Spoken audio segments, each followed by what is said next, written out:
परमात्मा श्री राधा कृष्ण के चरणारविंदों में शतकोटि नमन वंदन करते हुए मित्रों को, जिज्ञासुओं को, धर्म प्रेमियों को, ज्योतिष विज्ञान प्रेमियों को हर हर महादेव बम बम भोले नमः शिवाय। मित्रों, सूर्य नेम फेम का कारक है। यदि कुंडली में सूर्य अच्छा है तो आपको नेम फेम मिलेगा।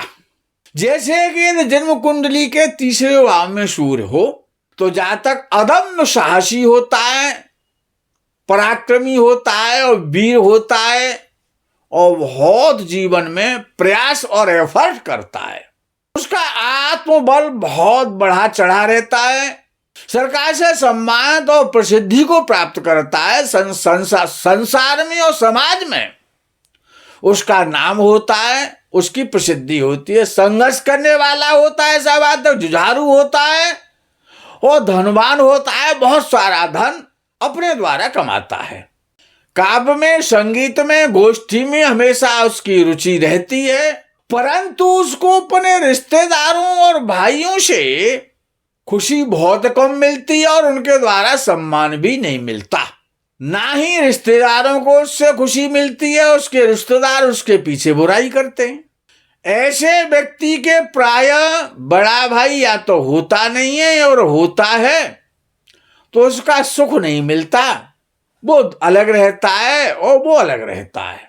ऐसे जातक सेल्फ मेड यानी स्वयं कमा करके खाने वाले होते हैं। अपना कैरियर, अपना जीवन और अपना राइज स्वयं करते हैं, परंतु किसी कारणों से दुर्भाग्यवश जातक का चाल चलन बिगड़ जाए तो सूर्य के शुभत्व में, सूर्य की शुभता में कमजोरी आ जाती है, जिससे उसका नेम फेम प्रभावित होता है, जिसका प्रभाव आर्थिक रूप से भी उसको भोगना पड़ता है और सम्मान के द्वारा भी भोगना पड़ता है। और यदि वही सूर्य जन्म कुंडली के 6वें भाव में हो जातक के, तो जातक शत्रुओं को जीतने वाला होता है, अपने सम्मान के लिए चिंतित रहता है, सम्मान प्राप्ति की उसको लालसा होती है, बड़ा कठोर हृदय वाला होता है, धन के संबंध में लापरवाह होता है और अपने भाग्य से संतुष्ट हो जाता है।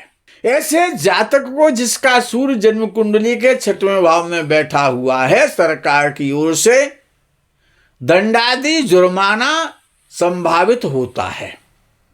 जीवन साथी के साथ उसकी पटरी बहुत कम खाती है और विशेषकर तब जब सूर्य 6ठे घर में हो, शनिवार में घर में स्थित हो, तब पत्नी के द्वारा जातक को कष्ट और दुख भी भोगना पड़ता है, सुफल प्राप्त होते हैं। विद्वानों के अनुसार 6वें घर में सूर्य हो, दूसरा भाव खाली हो, तो जातक के पिता के लिए ये अच्छा नहीं है।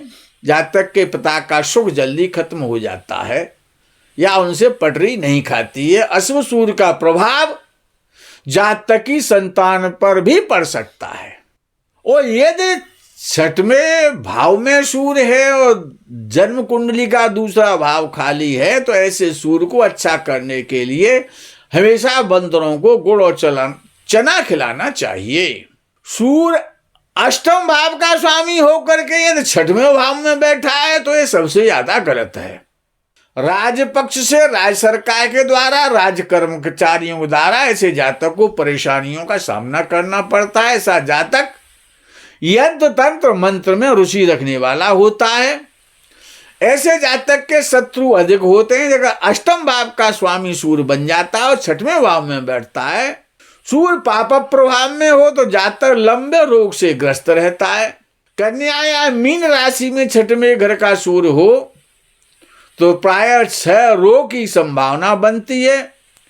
वृषभ, सिंह या वृश्चिक, कुंभ राशि में हो, 6वें भाव में सूर्य हो तो दमा, प्रमेह का रोग, डिप्थीरिया इत्यादि रोग की संभावना ज्यादा हो जाती है। प्रमेह का रोग युवावस्था में हो जाता है। और वही सूर्य 10वें भाव में हो, किसी भी कुंडली में हो, 10वें भाव में हो, तो जातक सम्मानित होता है, सम्मान प्राप्त करता है, सम्मानित कार्य करता है, धनाढ्य होता है, कीर्तिवान होता है, प्रशासनिक लोगों से उसके संबंध होते हैं, प्रशासनिक पद पाने की उसकी लालसा रहती है। सरकार से बार बार सम्मान प्राप्त होता है, समाज के द्वारा सम्मान प्राप्त होता है, उच्च पद प्राप्त करता है, अच्छे कार्य करने वाला होता है। यदि बुध भी अगर अच्छी स्थिति में हो तो सफलता उच्च कोटि का व्यापारी बन जाता है। स्वास्थ्य उत्तम रहता है, समाज में सम्मान प्राप्त करता है, यद्यपि स्वभाव से कुछ डाउटफुल हो जाता है, बहमी शक्की टाइप का हो जाता है। जातक के पिता के सुख के लिए 10वां सूर्य बाधक होता है। यदि किसी का 10वें भाव में सूर्य बैठा है तो विद्वान कुछ ऐसा कहते हैं, अगर सूर्य खराब हो गया, पाप पीड़ित हो गया, 10वें भाव में बैठ गया तो पिता के सुख में बाधक है। प्रायः जातक पिता के साथ रहकर प्रगति नहीं कर पाता, ऐसा विद्वानों ने माना है, या पिता से दूर होना पड़ सकता है। कुछ विद्वानों के मति के आधार पर अगर 10वें भाव में सूर्य बैठा हुआ है तो ससुराल में रहने से या राहु से संबंधित काम करने से या अपनी कमियों का स्वयं प्रचार करने से जातक को बहुत बड़ा लॉस होता है। ऐसे जातक को सिर पर सफेद सरबती रंग की पगड़ी या टोपी पहनने से काफी लाभ मिलता है। जिसका सूर्य 10वें भाव में होता है पीड़ित होता है।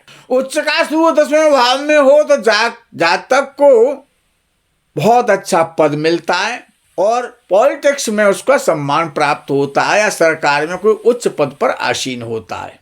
वायु तत्व राशियों में 10वें भाव में सूर्य बैठा हुआ है तो जातक राष्ट्रपति, प्रधानमंत्री, मुख्यमंत्री, राज्यपाल, विधानसभा, संसद आदि का सदस्य बन सकता है यदि सूर्य बली है और लग्नेश बली हो तो। पृथ्वी तत्व राशि में यदि 10वें भाव में सूर्य बैठा है तो जातक IAS ऑफिसर उच्च पदों पर सुशोभित होता है।